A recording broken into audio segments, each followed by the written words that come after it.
नमस्कार दोस्तों, आज का हमारा जो केस रहने वाला है उसका टाइटल है बीडी भरूचा वर्सेस सीआईडी।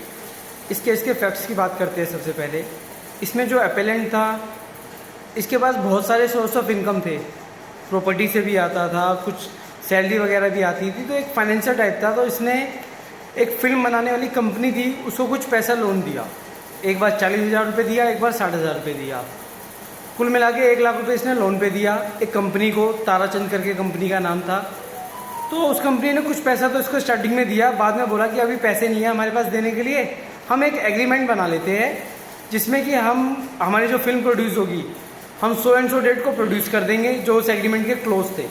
अगर हम उस सो एंड सो डेट पर प्रोड्यूस नहीं कर पाते हैं तो हम आपसे जो पैसा लिया है वो वापस दे देंगे with interest at the rate 9%। और ये भी बोला गया अगर हमारी फिल्म प्रोड्यूस होगी टाइम से पहले तो जितना फिल्म कमाएगी इतना % आपको देंगे, उसमें आपकी लॉयल्टी रखी जाएगी। ये सब एक एग्रीमेंट बना इनके बीच में।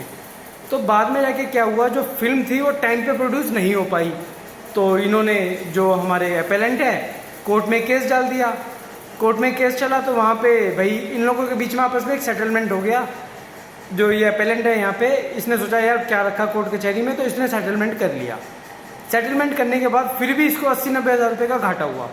वो घाटा जब हुआ तो जब ये अपनी इनकम टैक्स भरने लगा तो इसने दिखाया कि मेरा बैड डेट है 80-90 हज़ार रुपये का अमाउंट जो भी था, जो कि अब रिकवर नहीं किया जा सकता, एकदम पूरी तरीके से इरिकवेबल हो चुका है। बैड डेट इसने डिक्लेयर कर दिया।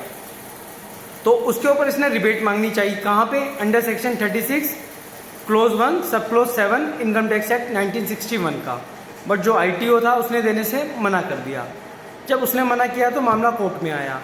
तो कोर्ट ने ये बोला कि भाई ये जो एग्रीमेंट इन लोगों के बीच में बना था उसमें एक क्लोज था जिसमें ये बोला गया था कि अगर फिल्म टाइम पे प्रोड्यूस नहीं हो पाती है तो जो सामने वाली पार्टी है वो पूरा का पूरा अमाउंट इनको वापस देगी along with the rate of interest eight 9%। तो ये जो एक्सपेंडिचर इनके साथ इनकर किया गया, ये जो 90 हज़ार रुपये का इनको घाटा हुआ, जो इन्होंने पैसा दिया था एज अ लोन था, ये एक रिवेन्यू नेचर का था, रिवेन्यू एक्सपेंडिचर था, तो इसलिए इनको रिबेट देनी चाहिए। और इनका जो केस फॉल करता है अंडर सेक्शन 36 क्लोज 1 सब क्लोज 7 इनकम टैक्स एक्ट 1961 में, इसलिए जो अपेलेंट था इसकी अपील को अलाउ कर दिया गया।